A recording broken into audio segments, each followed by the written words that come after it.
रात को बालकनी में खड़े देव ने मौली को फोन किया। मौली ने कॉल रिसीव की और बेरुखी से बोली, हाँ कहो, क्यों फोन किया? देव समझ गया कि आज तो मौली नाराज है, पक्का डांट पड़ने वाली है। वह बात को संभालने की कोशिश करते हुए बोला, पता है कई दिनों से मुझे तुम्हारी बहुत याद आ रही थी। अब जाकर मौका मिला है तुमसे बात करने का। सच यार मौली, तुमसे बात करके ना मेरी सारी थकान दूर हो जाती है। मौली अब रुंधे गले से बोली, ज्यादा नाटक नहीं करो, इतने दिनों में आज याद आई है मेरी। मुझे तो लगता है कि तारा सही कह रही थी उस रोज। देव चौंका, क्या कह रही थी वो? मौली, यही कि कहीं ऐसा तो नहीं कि तुम्हें कोई और लड़की पसंद आ गई हो। देव यह सुनकर जोर से हंस पड़ा। वैसे बात तो सही कही है उसने, है तो सही कोई। मौली यह सुनकर चिढ़ गई। तो ठीक है, उसी से बात करो। मैं यहाँ अपनी तकलीफ सुना रही हूँ और तुम्हें मजाक सूझ रहा है। कभी तो सीरियस हुआ करो। पहले तो फिर भी बात कर लिया करते थे, लेकिन अब तो कबीर ऋषभ भी मिल गए हैं तो तुम्हें मेरी जरूरत ही क्या है? मैं तो तुम्हारी जिंदगी में कोई मायने ही नहीं रखती ना। तुम तो वहाँ अपने दोस्तों के साथ दिल बहला लेते हो और मैं तुम्हारी याद में अकेले में रोती रहती हूँ। तुमने कब का बोला है मुझे कि छुट्टी लेकर आओगे, पर आज तक नहीं आए। उसने गुस्से में कॉल कट कर दी। देव ने कई बार उसे फोन किया, लेकिन मौली ने कॉल रिसीव नहीं की। वह बस रोती रही। देव ने अब जल्दी से तारा को फोन किया। तारा ने कॉल रिसीव की। क्या बात है देव बाबू, आज हमें कैसे फोन किया? देव ने उसे सब कह सुनाया। तारा, तुम्हें क्या मजा आता है मेरी मासूम सी दोस्त को तंग करने में? जानते तो हो कि वो तुम्हें लेकर हर वक्त परेशान रहती है। देव, यार तुम भी डांटने लगी। पहले जाकर मौली को मनाकर मेरी बात तो करवाओ। तारा, अभी करवाती हूँ, अपने कमरे में ही है वो। तुम कॉल डिस्कनेक्ट नहीं करना। देव, ठीक है। तारा मौली के कमरे में गई तो देखा कि वो रो रही थी। तारा उसके पास जा बैठी। तू यहाँ बैठी रो रही है और तेरा देवदास वहाँ परेशान हो रहा है। ले, बात कर ले उससे। देव ने जब सुना कि मौली रो रही है तो वह मायूस हो गया। तारा ने मौली की तरफ फोन किया, पर मौली ने उसे दूर हटा दिया। मुझे नहीं करनी किसी से बात। तारा ने देव से कहा, ये तो ज्यादा ही नाराज हो गई देव, बात करने से मना कर रही है। देव, तुम जरा फोन स्पीकर पर करो। तारा ने ऐसा ही किया। हाँ, कर दिया। देव, सॉरी मौली, मैं तो मजाक कर रहा था। तुम्हें तो पता है ना कि मैं ऐसा ही हूँ बुद्धू सा। माफ कर दो। मैं तो आने वाला था घर, लेकिन फिर किसी मिशन के सिलसिले में यहाँ आ गए। जब तक काम पूरा नहीं होगा हमें छुट्टी नहीं मिल सकती। मौली उठकर वहां से जाने लगी। तारा उसे रोकने की कोशिश करने लगी। यार अभी गुस्सा नहीं कर, जब ये घर आ जाए तो फिर चाहे इसकी धुलाई कर देना, पर अभी तो बात कर ले। देख तो कितना परेशान हो रहा है वो। मौली, हर रोज मैं इंतजार करती हूँ, आज इसे भी करने दो। पता तो चले मेजर देव सिंह को कि इंतजार करना कितना मुश्किल होता है। कमरे के दरवाजे से बाहर निकलती मौली के कदम अचानक से ठहर गए। वहीं उसे रोकने की कोशिश करती हुई तारा भी चुप हो गई। दोनों के होठों पर मुस्कान तैर गई। वो अब देव को चुपचाप सुनने लगी। देव एक गाना गुनगुना रहा था। देव को गाते सुन ऋषभ, कबीर और मंजीत भी उधर आ खड़े हो गए। माही भी उठकर बालकनी में आ खड़ी हुई। देव अपने गाने में इस कदर डूबा हुआ था कि उसे पता ही नहीं चला उन लोगों के आने का, और ना ही अपनी आंखों से छलके आंसुओं का। गाना खत्म होते ही कुछ पल तक वहां खामोशी फैली रही। माहौल थोड़ा उदासी भरा हो गया। इस कहानी की लेखिका माही ने जब ये देखा तो तालियां बजाने लगी। उसे यूं देख तीनों दोस्त भी तालियां बजाने लगे। देव सभी को वहां देख चौंक गया। माही, क्या बात है सर, सीधा दिल से गाते हैं आप तो छुपे रुस्तम निकले। देव कुछ कहता कि मंजीत उसके हाथ में फोन देखकर बोला, जब दिल में रहने वालों की बात आती है तो फिर दिल से ही गाया जाता है। तीनों दोस्त हंस पड़े। कबीर, लगता है तूने मेरी दोस्त को फिर रुला दिया। ला, इधर दे फोन। कबीर ने आगे बढ़ उसके हाथ से फोन ले लिया और स्पीकर ऑन कर दिया। हाँ तो बताओ मौली, तुमने देव को माफ किया या मैं अपने हाथ साफ कर लूं इस पर? देव जल्दी से माही वाली बालकनी में कूदकर उसके पीछे खड़ा हो गया। तू अपने ही भाई को मारेगा? उधर तारा मौली दोनों उनकी बातें सुनकर हंस रही थीं। मौली, नहीं रहने दो, इतने प्यार से गाना सुनाया है तो मैंने माफ कर दिया। देव ने अब राहत की सांस ली। तभी तारा को शरारत सूझी। उसने मौली से फोन लिया और बोली, मौली तो अच्छी लड़की है कबीर, पर तुम देव को छोड़ना मत। आज तो लगा ही दो थोड़ी मार, बहुत परेशान करता है तुम्हारा दोस्त। तारा ने धीरे से मौली से कहा, अब देखना कबीर के बहाने। उधर मंजीत ने ऋषभ के कान में फुसफुसाया, अब तू देव के सबसे मासूम चेहरे के दर्शन करेगा, जिसे वो बस कबीर के ही सामने बनाता है, और जिसे देख हमारा कबीर एक ही पल में हथियार डाल देता है। कबीर ने देव की तरफ देखा तो देव मासूम सा चेहरा बना उसे देखने लगा, जिसे देखकर कबीर एकदम से पिघल गया। ऋषभ मंजीत धीमे से हंसे। मंजीत, मैं ना कहता था? ऋषभ, पूरी नौटंकी है ये देव। कबीर, मैं क्या कह रहा था मौली, कि भले ही उसने तुम्हें तंग किया है, लेकिन देखो गाना भी तो गाया और खुद भी उदास है। मारने को तो मैं मार दूं, पर मेरे हाथ बहुत सख्त हैं, कहीं ज़्यादा जोर ना लग जाए, और सर्दी में तो थोड़ी सी चोट पर भी बहुत दर्द होता है। यह सुनते ही तारा मौली हंस पड़ी। मौली, तुम्हारा कुछ नहीं हो सकता कबीर, हर बार देव को बचाने के बहाने बनाते रहते हो। तारा, तुम नहीं समझोगी मौली मैडम, ये मोहब्बत तो सबसे पुरानी है, देव और कबीर की मोहब्बत। सारे दोस्त देव और कबीर पर हंसने लगे। देव वापस अपनी बालकनी में वापस आ गया और कबीर के गले लग गया। आई लव यू यार, बस एक तू ही मेरा है इस मतलब की दुनिया में। ऋषभ, कबीर भले ही देव पर रहम कर सकता है, लेकिन मैं नहीं। मौली, तुम्हारा बदला मैं लूंगा। तारा, हाँ हाँ, रावण को तो बस मौका दिखना चाहिए अपनी रावणगिरी दिखाने का। वैसे रावण, इस बार तुम आओगे ना तो वर्मा अंकल के बगीचे पर हमला करेंगे हम दोनों, बहुत मजा आएगा। ऋषभ ने अपना सिर पकड़ लिया। हद है यार, मतलब मैं फौजी हूँ या चोर? हर बार मैं ही मिलता हूँ क्या तुम्हें? इस बार मैं आऊंगा ही नहीं घर, देखता हूँ कैसे चोरी करवाती हूँ मुझसे। चलो भागो यहाँ से अब। ऋषभ ने कॉल कट कर दी। उसकी नज़र माही पर पड़ी जो हंसे जा रही थी। वह झूठा गुस्सा दिखाते हुए बोला, ए छुटकी, अंदर जाओ वरना वहीं आकर मारूंगा। माही जल्दी से अंदर भाग गई। ऋषभ, ये तारा मुझे हर जगह बदनाम करके छोड़ेगी, कसम से गला दबा। उसकी नज़र कबीर पर पड़ी जो नाराज सा उसे देख रहा था।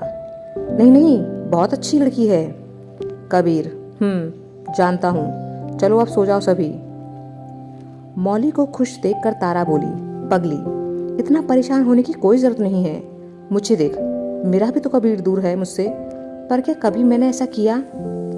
मौली अब गंभीर हो गई। मुझसे तो झूठ मत बोल तारा, मैंने कई बार देखा है तुझे कबीर की यादों में छिपकर रोते हुए। तारा कुछ पलों तक चुप रही, फिर फीकी सी हंसी हंसते हुए बोली, हमारे नसीब में और लिखा ही क्या है सिवाय इंतजार और आंसुओं के। अगले दिन सुबह सुनी अपने कमरे में चेयर पर बैठी थी और सामने टेबल पर अपने दोनों हाथ रख उन पर अपने चेहरे को टिकाए सामने रखी चॉकलेट्स को देख मुस्कुराई जा रही थी। राशि ने रोहन को कॉल किया। वह बार बार सुनी की हरकत को देख रही थी। आखिर यह कर क्या रही है? रोहन ने जब सुबह सुबह राशि की कॉल देखी तो खुश हो गया। उसने फटाफट से फोन उठाया। क्या बात है, इतनी सुबह सुबह मेरी याद कैसे आ गई? लगता है आज मेरी फिर क्लास लेने का मन है तुम्हारा। राशि, ज्यादा ओवर स्मार्ट मत बनो, समझे? अच्छा पहले ये बताओ, क्या तुम सच में मुझसे शादी करना चाहते हो? रोहन मुस्कुरा दिया। और नहीं तो क्या, मैंने कोई मजाक मजाक में तुम्हारे घर रिश्ता थोड़े ही भेजा है। राशि, और क्या तुम मेरे लिए कुछ भी कर सकते हो? रोहन, चांद तारे तोड़कर लाने के अलावा कुछ भी कर सकता हूँ। राशि, तो ठीक है, मैं तुमसे शादी करने के लिए तो तैयार हूँ, पर मेरी एक दिक्कत है। रोहन, कैसी दिक्कत? राशि, मेरी एक दोस्त है, बिल्कुल बहन जैसी। मेरी बड़ी इच्छा है कि हम दोनों की शादी एक ही घर में हो, पर तुम्हारे घर में तो तुम ही अकेले हो। अगर मैं तुमसे शादी करती हूँ तो मेरी दोस्त की शादी नहीं हो पाएगी ना उस घर में। हाँ, अगर तुम्हारा कोई भाई होता तो मैं सोचती जरूर, पर ऐसा कुछ है नहीं, तो क्या किया जाए?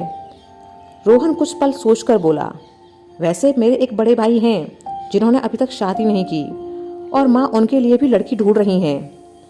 राशि यह सुनकर खुश हो गई। अगर ऐसी बात है तो ठीक है, तुम करोगी अपनी माँ से बात अपने भाई की और मेरी दोस्त की शादी के बारे में, और मैं घर पर पापा को फोन करके हमारी शादी के लिए हाँ बोल देती हूँ। लेकिन याद रहे, हमारी सगाई से पहले तक तुम्हें कैसे भी करके उन दोनों की शादी फिक्स करानी है। जब तुम्हारी माँ मान जाएंगी इस रिश्ते को, तब तक हम अपनी दोस्त की चाची से बात कर लेंगे। लेकिन अगर रिश्ता नहीं हुआ तो यह सगाई और शादी कैंसिल समझना। रोहन, ठीक है, मैं पूरी कोशिश करूंगा। वैसे मेरे भाई बहुत अच्छे हैं, तुम्हारी दोस्त बहुत लकी है जो उनके जैसा पार्टनर मिलेगा। राशि, मेरी दोस्त भी बहुत स्वीट सी है, लकी तो तुम्हारे भाई भी होंगे उसे पाकर। कुछ वक्त बात करने के बाद दोनों ने फोन रख दिया। रोहन सोचने लगा, क्या पता भाई को ये लड़की सच में पसंद आ जाए, या फिर मुझे सगाई तक का जो वक्त मिला है उसमें राशि के दिल में ऐसी जगह बना लूं कि वो मुझसे शादी को मना ही ना कर पाए। बेटा रोहन, दूसरे ऑप्शन पर फोकस कर, क्योंकि क्या पता रावण भाई अपनी लंका के साथ साथ तेरी लंका में भी आग लगा दें। राशि आकर सुनी के ठीक सामने बैठ गई। इतनी सारी चॉकलेट्स, चलो सुबह सुबह मुंह मीठा हो ही जाए, कहते हुए उसने जैसे ही एक चॉकलेट उठाने के लिए अपना हाथ आगे किया कि सुनी ने जल्दी से उसके हाथ पर एक हल्की सी चपत लगाई। दूर रहो इनसे, छूना भी मत। यह देखकर राशि दंग रह गई। क्या हो गया तुझे? आज तो अपने दोस्त को एक चॉकलेट नहीं देगी? मैं कब से देख रही हूँ तुझे कि बस इनको घुरे ही जा रही है। बेचारी चॉकलेट्स भी कह रही होंगी कि दीदी खाना है तो खा लो, वरना घूरना बंद करो, हमको शर्म आ रही है। सुनी और राशि हंसने लगी। सुनी, तुम ना पागल हो। राशि, हाँ पता है, कुछ नया हो तो बता।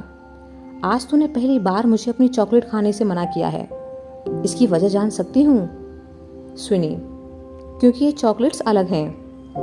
राशि ने उन चॉकलेट्स को बड़े गौर से देखा। ओह, मतलब हम इन्हें नहीं खाएंगे, ये खुद चलकर हमारे मुंह में आएंगी। यार क्या अलग है इनमें? सुनी झुंझलाकर बोली, तुम्हें कुछ नहीं पता, जाओ यहाँ से, हमें परेशान मत करो, हम बिजी हैं। राशि, हाँ हाँ, वह तो मैं देख ही रही हूँ कि पिछले आधे घंटे से तू इस कुर्सी पर चिपकी बैठी हुई है और इन चॉकलेट्स को घुर घुर कर देखे जा रही है। सुनी गुस्से से उसे देखने लगी तो राशि खड़ी हो गई। हाँ हाँ जा रही हूँ, तू अपना घूरना चालू रख। राशि 2-4 कदम आगे बढ़ी, फिर लौटकर जल्दी से एक चॉकलेट उठाकर अपने कमरे में भाग गई। सुनी उसकी हरकत से हैरान रह गई। वह जल्दी से उसके पीछे भागी। राशि, ये क्या हरकत है? हमें हमारी चॉकलेट वापस दो। राशि अपने बिस्तर पर चढ़ गई और बोली, तू कब से कंजूस हो गई यार, एक ही चॉकलेट की तो बात है। सुनी, नहीं, ये चॉकलेट वापस कर दो, फिर भले ही हमारी कबर्ड में जितनी भी चॉकलेट्स हैं वो सारी ले लो। राशि अचंभे से उसे देखने लगी। क्यों? आखिर क्या है ऐसा इस चॉकलेट में जो तू इसके बदले अपनी सारी की सारी चॉकलेट्स मुझे देने को तैयार हो गई? पता नहीं क्यों, पर आजकल मुझे हवाओं का रुख बदला सा नजर आ रहा है। सच बता, माजरा क्या है? सुनी, नहीं, ऐसा कुछ भी नहीं है। राशि, तो फिर ठीक है, मैं ये चॉकलेट खा रही हूँ। सुनी ने देखा कि राशि अब चॉकलेट को खाने ही वाली है और मान नहीं रही है, तो जल्दी से राशि का फोन उठा लिया। अगर तुमने हमें हमारी चॉकलेट वापस नहीं दी तो हम इसमें से रोहन का नंबर डिलीट कर देंगे। फिर कैसे बात करोगी उनसे? राशि अविश्वास से बोली, यार मेरी भूली चुड़िया, तू कब से एंग्री बर्ड बन गई? ले अपनी चॉकलेट। कहते हुए राशि ने सुनी को चॉकलेट दे दी। सुनी खुश होकर वापस जाने लगी कि राशि ने उसे रोका। यार प्लीज कम से कम यह तो बता दे कि आखिर क्या है इस चॉकलेट में ऐसा, तुझे हमारी दोस्ती का वास्ता। सुनी अब धीरे से बोली, ये हमें ऋषभ सर ने दी है। उसके मुंह से यह बात सुनकर राशि कुछ पल तक उसे अचंभे से देखती रह गई। क्या मतलब? मेजर तूफान ने? पर क्यों? किस लिए? सुनी, पहले बात तो सुनो। कल रात सर ने हमें थोड़ा तेज डांट दिया था, जिसकी वजह से हमारी आंखों से आंसू निकल गए। शायद उन्होंने देख लिया था और वह उसी के बदले आज हमारे टेबल पर चॉकलेट्स और सॉरी की स्लिप रख कर गए थे। राशि, ऐसे तो यार मुझे भी कितनी बार डांटा है, लेकिन आज तक एक चॉकलेट लाकर नहीं दी, और तुझे इतनी सारी चॉकलेट्स। यार कहीं कोई गड़बड़ तो नहीं है ना? सुनी, तुम तो बस रहने दो, हर बार उल्टा सीधा सोचती हो। राशि कुछ देर तक सोचते हुए बोली, कहीं तेरे और ऋषभ सर के बीच? सुनी, तुम ना पागल हो। नॉर्मल सी बात है कि सर ने डांटा और हम रो गए तो उन्हें बुरा लगा होगा, तो वो चॉकलेट देकर सॉरी बोल रहे हैं। राशि, तो मुझे क्यों नहीं दी खाने को? सुनी, क्योंकि ये मेरा सबसे पसंदीदा चॉकलेट है और सबसे पहले मैं खाऊंगी। राशि मन ही मन सोचने लगी कि चलो अच्छा है, इनके बीच ऐसा कुछ नहीं है, वरना दिक्कत हो जाती, क्योंकि मैंने तो रोहन को उसके भाई के और इसके रिश्ते का बोल दिया है।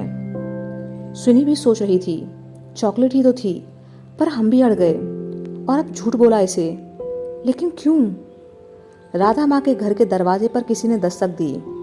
तारा और मौली घर पर थी नहीं, इसलिए माँ ने दरवाज़ा खोला कि शायद वो ही लौट कर आई हैं। पर सामने एक लड़की खड़ी थी जो उन्हें देखकर मुस्कुरा रही थी। कैसे हो आप? बहुत वक्त बाद मिलना हुआ आपसे। उसने आगे बढ़कर राधा माँ को गले से लगा लिया, लेकिन राधा माँ उसे पहचान नहीं पा रही थी कि ये है कौन।